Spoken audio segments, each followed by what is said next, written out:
Hello, my name is Contover, and this is Current Buzz. Today we have Philip Sisson. He's the president of Middlesex Community College. Thank you for coming today. Thank you for asking me, Dean. Great to be here. Yeah, we're going to talk about, he told me to call him Phil, even though his real name is Philip on his birth certificate. So, so we'll call him Phil. So Middlesex Community College has two campuses, one in Bedford, Massachusetts, and one in downtown Lowell, Massachusetts. Correct. Right? And we're going to talk about how you can apply. Things have changed. Now they have a program in regards to if you're over 25, you can go to the community college for free. Is that correct? That is correct. And we're going to talk about that. Let's talk about that right away. Let's get that. Yeah, well, that's the most important and it's the thing. most recent. Yeah. So now, if you're 25 years old, you can apply and go to college for free. It's about time. Yeah, long time in coming. Yeah. And actually the program, Dean, is based on program in a couple of other states that started. There were Reconnect programs. The presidents were talking about the downturn in enrollment post-COVID, and we wanted to pitch something that was a new policy for the governor.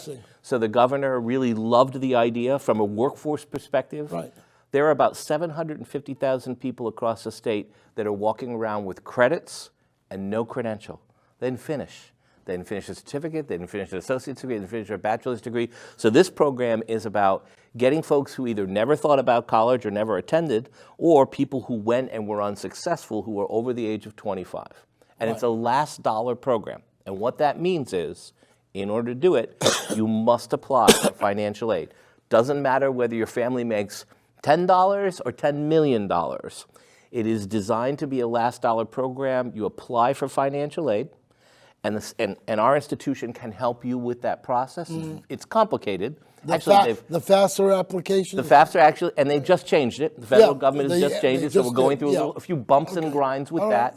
But it is an easier process. Oh, good. We have people that do financial literacy, and all of our financial aid counselors can help. Very easy to make an appointment and get that done.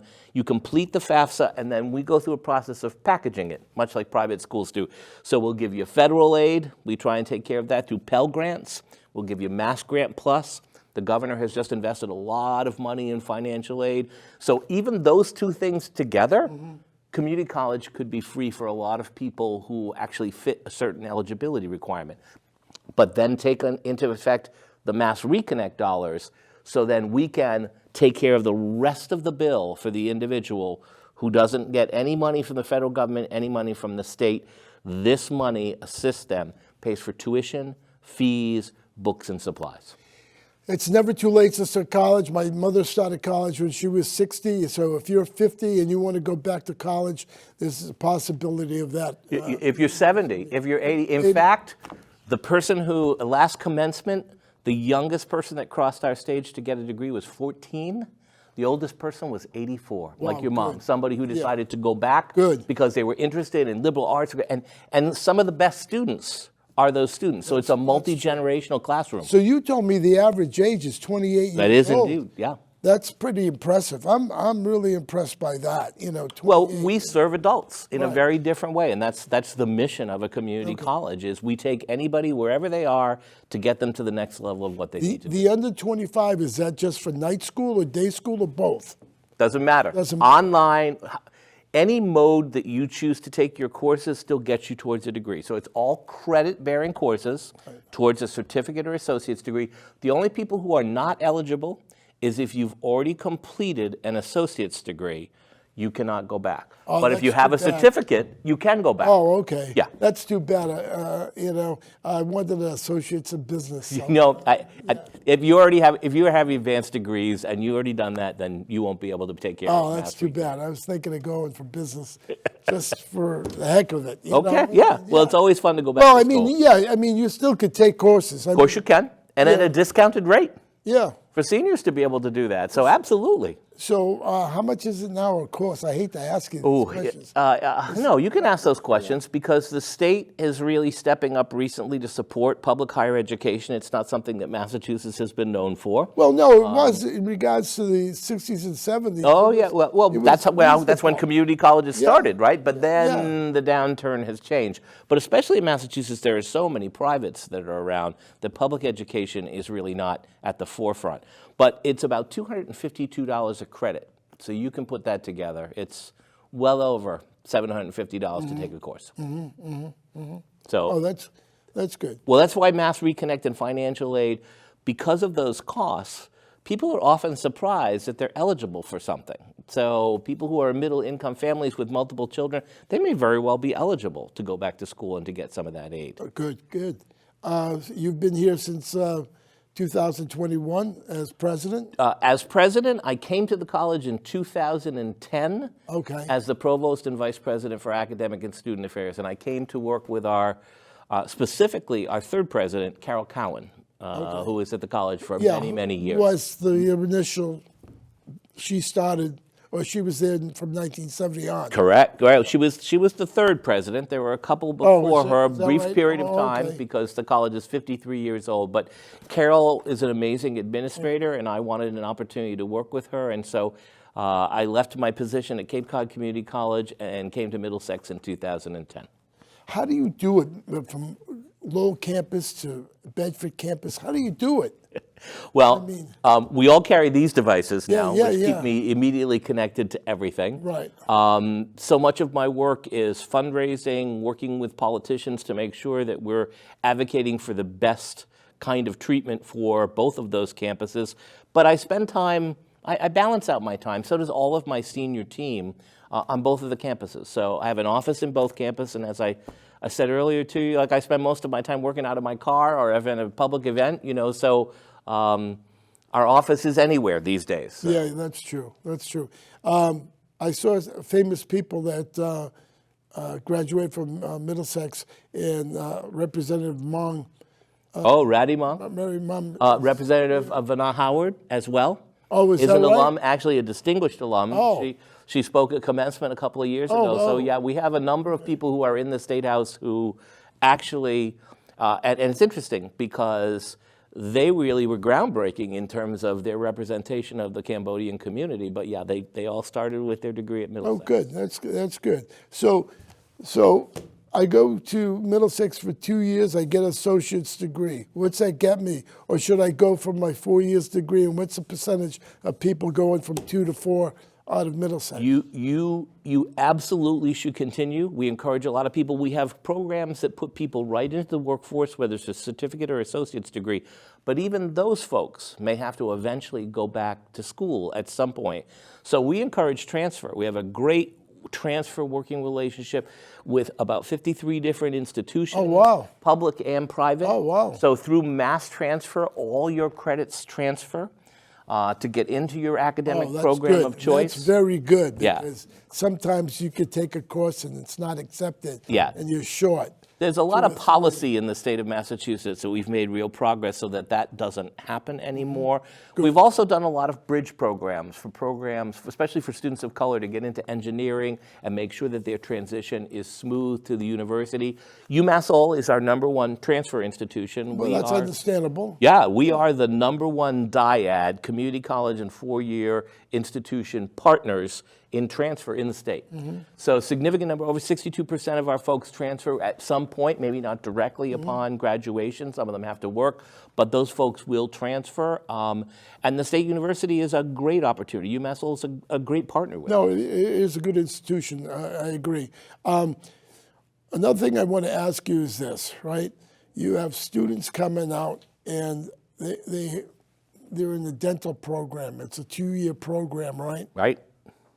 What happens after that? Well, those students have a lot of options. You'd be very surprised. So we do dental hygiene, we do dental assisting. We also have a program that does the technical aspects of, like we have one of the only programs in New England that teaches kids how to actually, or adults, to be able to do dentures, right? All of those kinds of prosthetics. There's a lot of money in that. It is a lot of money in that. And they can take some entrepreneurial courses and have their own business, basically. Yeah, exactly. Dental hygiene is the oldest program at the college. It started 53 years ago. Wow. It is located on our Lowell campus on Middle Street. Absolutely gorgeous, state-of-the-art dental clinic. Wow. That is open 5 days a week for students to be able to work with people from the community. They pay a very reduced fee, nominal, but they can go and get their teeth cleaned and have the kind of dental care. They can bring kids to do that. It takes a little longer because our students are learning through the process, but the clinic is very busy and has served thousands and thousands of So residents. you're telling me that you can do cleanings virtually free?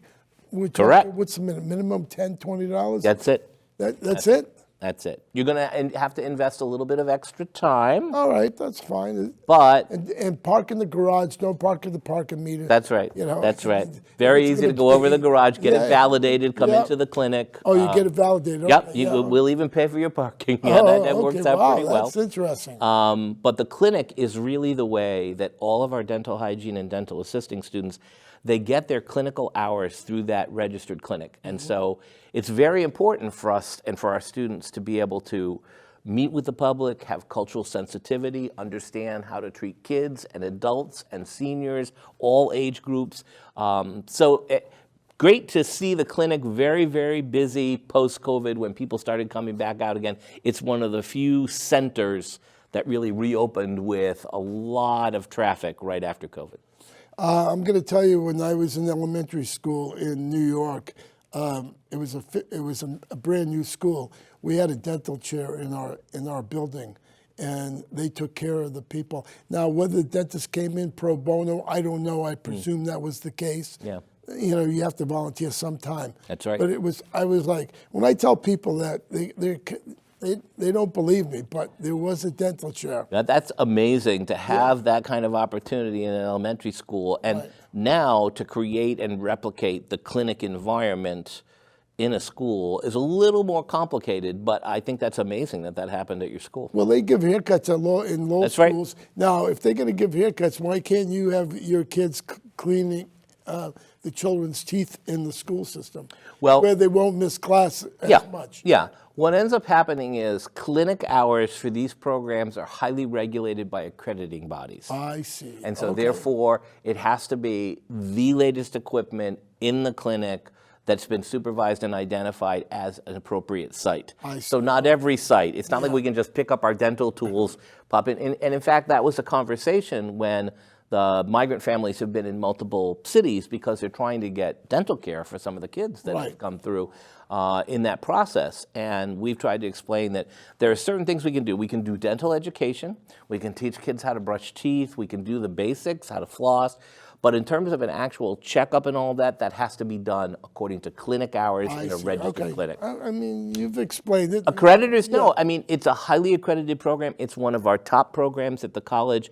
It's kidding. very well subscribed. Oh, yeah, continues to be gangbusters with those folks getting out and getting great jobs. So, Great paying jobs. great paying after jobs. 2 years. Healthcare. Do you have a 2-year nursing program? We do indeed. You do. Yeah, and we're And you about to get open a new. You get an RN. You get an RN. That is Okay. correct. All right. And in fact, little known fact, one of the strongest programs at Middlesex is nursing.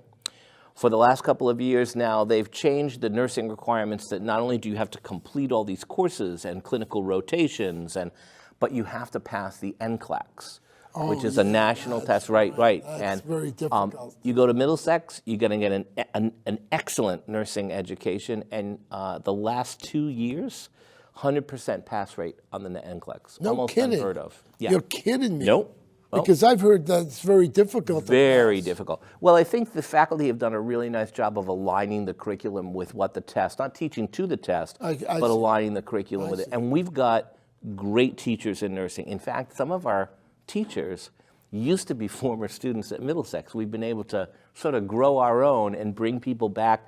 Who knows our students better than somebody who was a student there to get their nursing degree? So pretty remarkable program. And in fact, exciting news, we will be in the fall of 2024 completely revamping all of our nursing simulation labs up in Lowell. And we will be adding an LPN program. So people can get their LPN while they're on the wait list to get into the RN program and then just complete from there. Wow, would that be a certificate, the LPN? It's a licensed practical Practical nurse. It's a nurse, PN. yeah.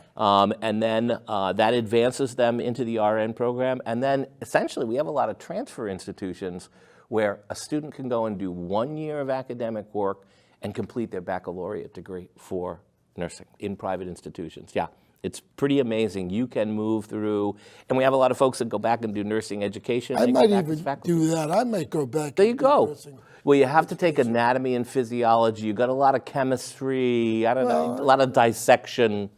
Hopefully, you're up for that. Well, I've dissected a few bodies in my time.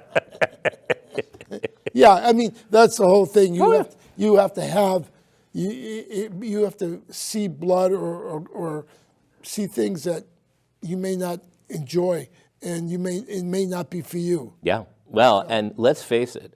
Look at the healthcare crisis that we've had post-COVID. Like when we are bringing nurses into hospitals that are coming from Texas or somewhere else. I mean, they're out shopping their wares for the highest price, doing amazing work, jacking up the cost of all of our healthcare. So we're adding this LPN program because we've had hospitals that have asked us to do this. So we're going to be partnering with those hospitals to get these people into the workforce as soon as we can. Get an RN in 2 years is amazing. You got it. Sometimes it was 3 or 4 years when I was going. Well, I think what ends up happening is there are prerequisite courses that you have to take along the way. So technically, the nursing program can be completed in 2 years, but you have a number of prereqs that you have to do in order to get I in. see. But we accept everybody. Once you complete those prereqs, you're already on the waiting list to get into the nursing program. I was looking at the academic departments and so forth, and you have aviation mechanics, Yeah, it's a partnership. maintenance. Yeah. It's a partnership with Cape Cod Community College. Wow. A lot of us work together of the 15 community colleges because you don't want to replicate programs everywhere. But yeah, we have That's another money. Unbelievable technicians yeah. to do that kind of work. Students take their gen ed courses and then they complete the courses down at Cape Cod Community College, and they have a beautiful facility in Plymouth. Amazing opportunity for people to make good money. So somebody could come from a Voc High School, Correct. come to Middlesex, take aviation maintenance, Right. and in 2 years Complete their degree.